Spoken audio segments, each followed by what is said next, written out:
ભારતના મુખ્ય ન્યાયાધીશ સંજીવ ખન્નાએ તેમના અનુગામી તરીકે જસ્ટિસ બી.આર. ગવઈના નામની સત્તાવાર ભલામણ કરી છે. તેમનું નામ કેન્દ્રીય કાયદા મંત્રાલયને મંજૂરી માટે મોકલવામાં આવ્યું છે. આ સાથે જસ્ટિસ ભૂષણ રામકૃષ્ણ ગવઈ ભારતના 52મા મુખ્ય ન્યાયાધીશ બનવા જઈ રહ્યા છે. પરંપરાગત રીતે વર્તમાન સીજેઆઈ તેમના અનુગામીના નામની ભલામણ ત્યારે જ કરે છે જ્યારે તેમને કાયદા મંત્રાલય દ્વારા આમ કરવાની વિનંતી કરવામાં આવે છે. વર્તમાન સીજેઆઈ સંજીવ ખન્નાનો કાર્યકાળ 13 મેના રોજ સમાપ્ત થઈ રહ્યો છે.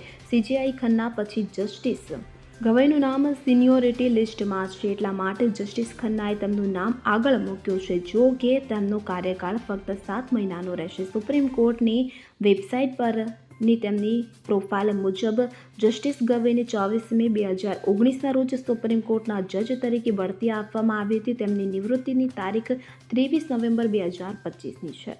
Bureau report CN24 news. હવે જુઓ દેશ દુનિયાની તમામ ખબરો તમારી આંગળીના ટેરવે.